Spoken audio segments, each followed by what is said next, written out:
soon as we start the season. So, with that, let's go ahead and switch it up a little bit, and we're going to move towards the NFL. And the Bucs name Baker Mayfield starter week 1. Okay, and can he finally hush up the critics about his skills? Well, one thing about Baker Mayfield is this: Baker Mayfield is about to play with the best receiver he's ever had in Mike Evans. Come on, best wide receiver he's ever had. I'll say it twice for you. And that's going to be different because he's never had a premier wide receiver. Okay. When he was in Cleveland, he had OBJ, but he had a hurt OBJ. He had Jarvis Landry, but Jarvis Landry was good, but it wasn't what you wanted it to be. But Mike Evans to me is a guy who's consistently been really one of the top 5 receivers in the NFL over the last decade.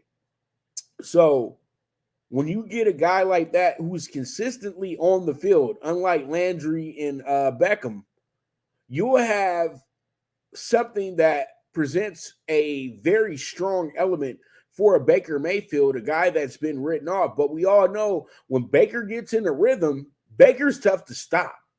And people do need to remember, Baker Mayfield did win a playoff game. Baker Mayfield had the Browns the last those 3 years after his first few seasons, he had the Browns in playoff contention every single year. There were a lot of other things that went wrong than just the quarterback. You know what I mean? So Baker was a guy that a lot of people pick on because he's in commercials. He's very upfront about how he talks. As we like to say, he keeps it real. And also, we know that he's very, he's very opinionated and things of that nature, but he's a funny guy as well, too. And I think that we all got to understand that he gets along with all of his teammates in all these locker rooms that he's been in. He's not a Brady Quinn where he's coming in there being a snob and just, I'm better than you. No, it's never been like that. And everybody keeps asking, Baker keeps getting starting jobs, and he's getting starting jobs for a reason. Teams just don't have patience. That's all it is. If he was with Cleveland last year, they probably would have went 10-7 because that's the way that team was kind of built up to be. But that didn't happen because they wanted Deshaun Watson. Deshaun Watson didn't show up till week 13 because of his situation.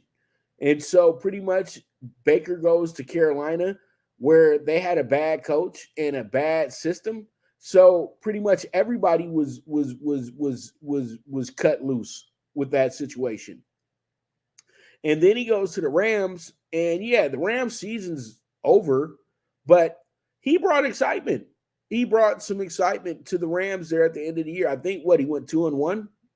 Yeah, 2-1.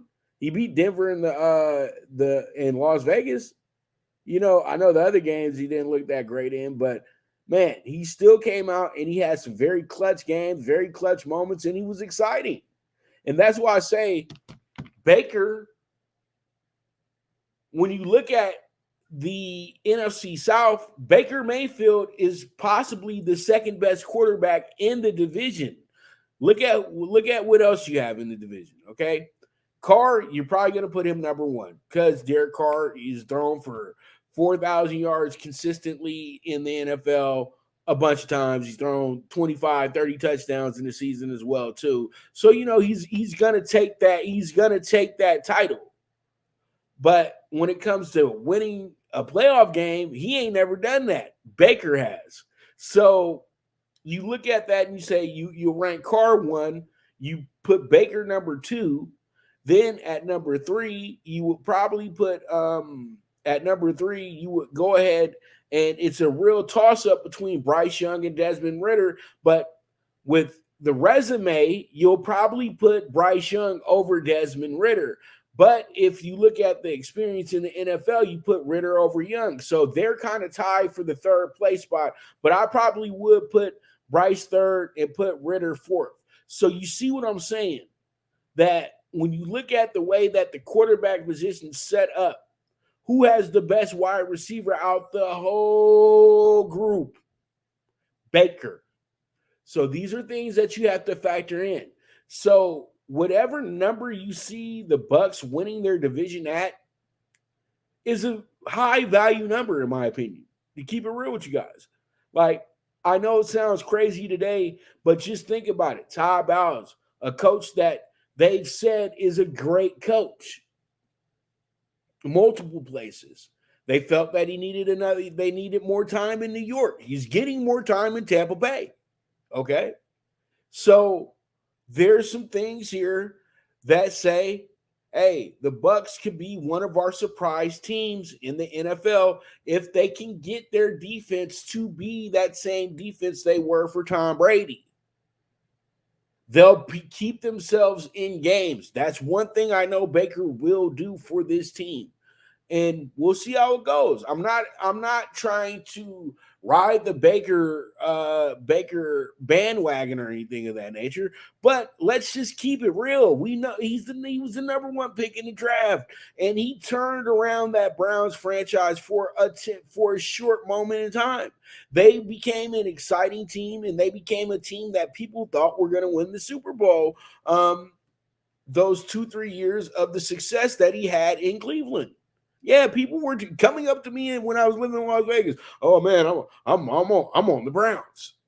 Okay, I like Baker.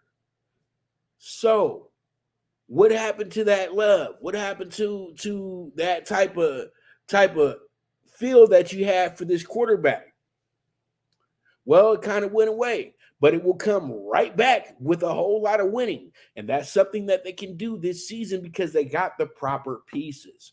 All right. So let's go ahead and move on to our final topic before we go to our commercial break. And that's going to be the Broncos seem to be taking their time as Coach Payton assembles the roster. Will it be